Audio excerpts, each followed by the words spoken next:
understand generalized mean theorem, statement and proof. First of all, let us understand higher derivatives concept. Let f is variable, so that means f dash is exists in certain neighborhood of C. That is, f is continuous in closed interval. That means in a certain neighborhood of C, if f dash is variable at C, that it means that after f dash, f double dash exists. It is called second derivative of f. It is said to be f double dash C. Now, if f double dash C exists, it implies that f dash is continuous in certain neighborhood of C. If the same way if you continue the process, fn minus 1 exists in a neighborhood of C and fn minus 1 is variable at C, then it is called fnc. Now, if you think in a little bit reverse, if you are saying that fn is exists, then f dash, f double dash up to fn minus 1 is continuous in certain neighborhood of C. That means if fn exists, then its previous all derivatives also exist, and previous derivatives are continuous in a certain neighborhood. Now let us understand generalized minimal theorem. If f is a function such that n minus 1 derivative of fn minus 1 is continuous in closed interval a to a plus h. Now second point, n derivative, it is said to be fn. Fn is exists in open interval a to a plus h. Then here third point given, p is a given positive integer, then there exists at least one number theta belongs to open interval 0 to 1 such that f of e plus h equal to fa plus h approximation plus h square upon 2 factorial f double dash up to hn minus 1 upon n minus 1 factorial fn minus 1 a plus h raised to n upon n minus 1 factorial into p 1 minus theta raised to n minus p fn a plus theta h. Now this is the statement of generalized mean value theorem, and these are the conditions given. So we need to prove this thing. So let us prove it.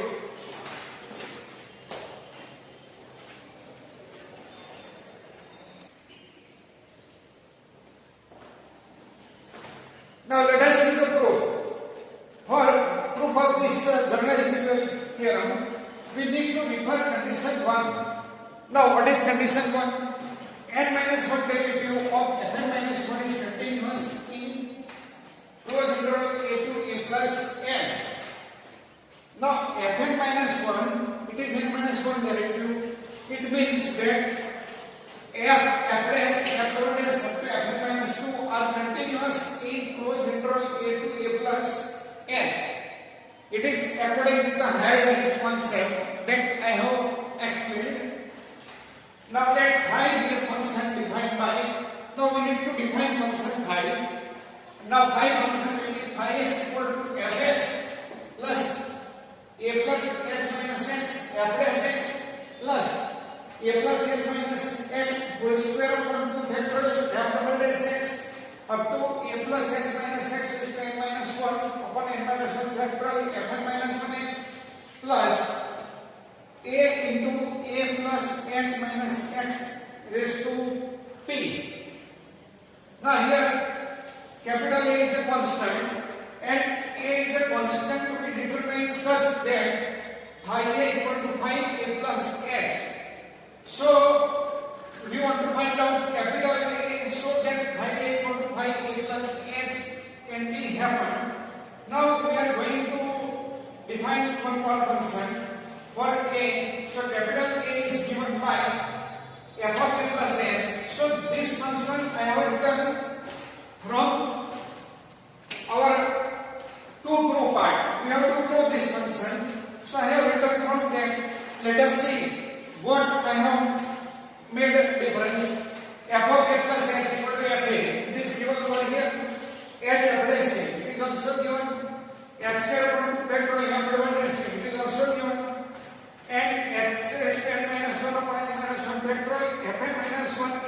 also given. But whatever last one is there, instead of that, I have written A as raised to P. So we will find out value of capital A and we will keep it over here.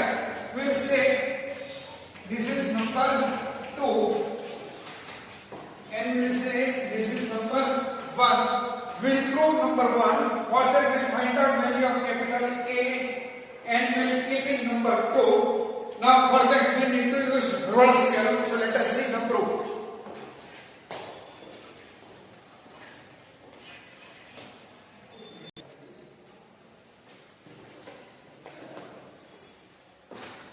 Now let us get after 2. So this part I am keeping as it is and I am writing after 2 from here as phi is continuous in closed interval a to a plus h. Phi is variable in open interval a to a plus h and also it is given that phi is equal to phi a plus h. Then according to Rolle's theorem then exist theta belongs to open interval 0 to 1 such that phi dash a plus theta h equal to 0. We have seen condition in Rolle's theorem that f a equal to f b, then f dash c equal to 0, such that c belongs to open interval a b. So that same condition is little bit modified here. Here theta belongs to 0 to 1, such that phi dash c plus theta is equal to 0. Now I have kept left part as it is to explain phi dash x. Now here this is phi x function. So we can get phi dash x, f dash x, it is differentiation of f x.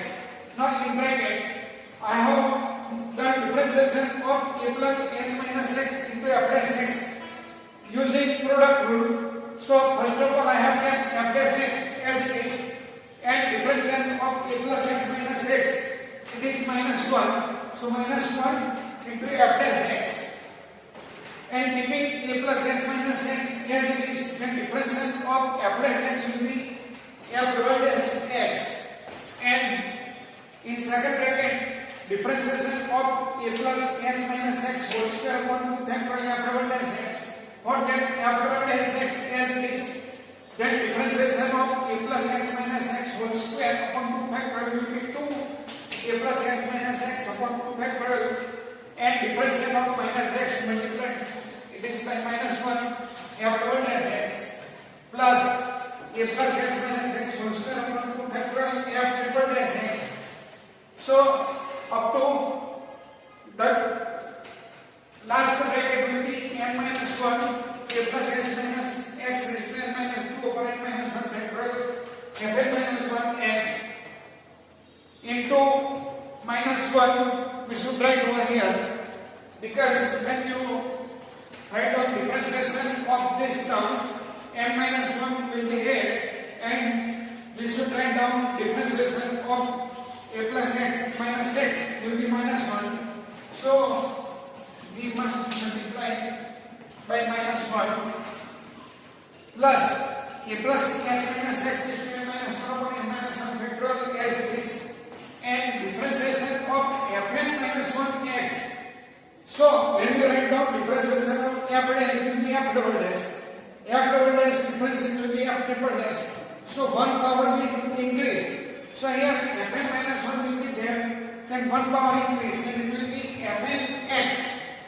And our last term will be a into a plus x minus x raised to p. Its differentiation will be p into a plus x minus x raised to p minus 1 into minus 1.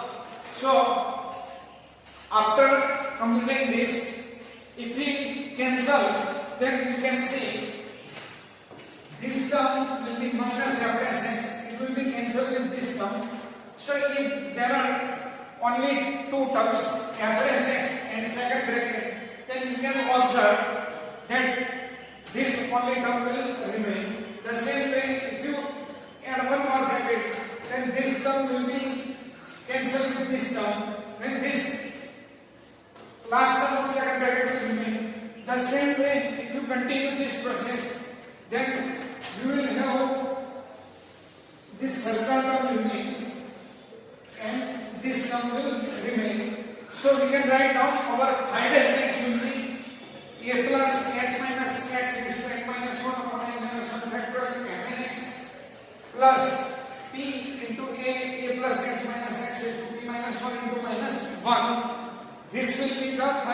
x. So let us write down that phi dash x.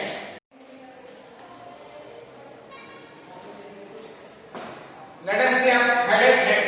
Phi dash x equal to a plus x minus x raised to n minus 1 upon n minus 1 factorial fn x minus b into a plus x minus x raised to b minus 1.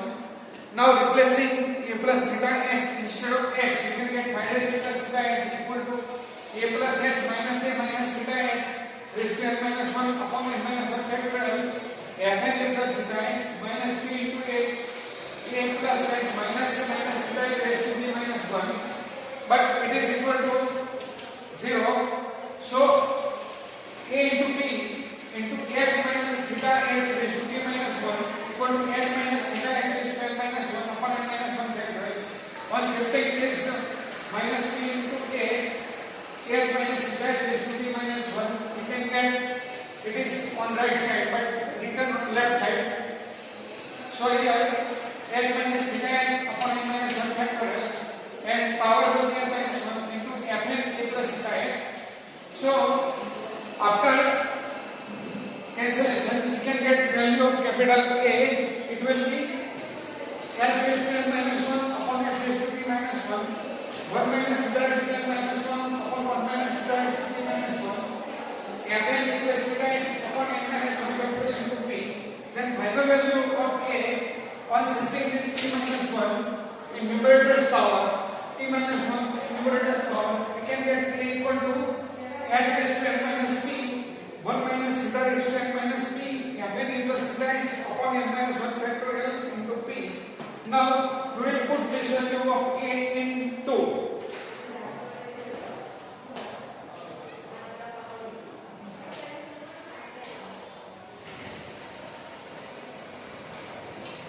now after putting this value of capital A here in number 2, we can get f of a plus h equal to f a plus h f plus a plus h square upon 2 factorial after what I say up to h square minus 1 upon n minus 1 factorial fn minus 1 a plus h raised to p h raised to n minus p 1 minus theta raised to n minus p upon n minus 1 factorial into p fn a plus theta h, and this power we can add here. Then we will get our nth term will be h raised to n 1 minus theta raised to n minus p upon n minus 1 factorial into p fn a plus theta h. Now here this term is called Rn, that means remainder term. So let us write down that Rn.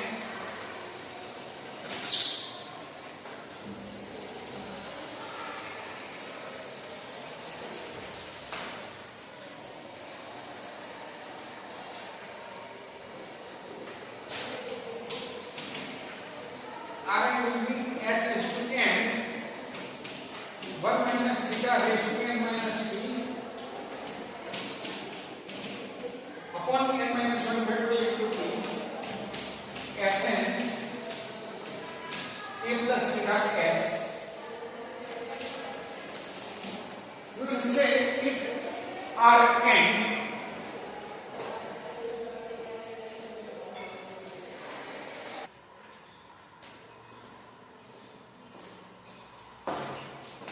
now let us see our Rn h raised to n 1 minus theta raised to n minus p upon n minus 1 factorial into p fn a plus theta h.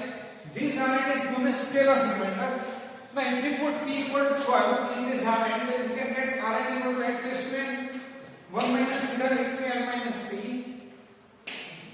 upon n minus 1 factorial fn a plus theta h.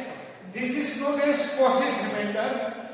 And at last if we put p equal to n, then we can get Rn h raised to n.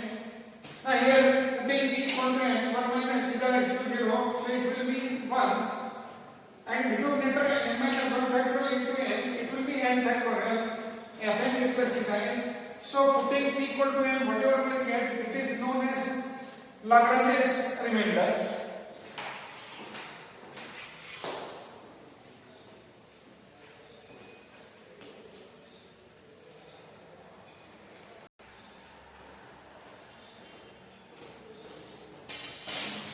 So with this we have completed higher derivatives concept generalized mean value theorem.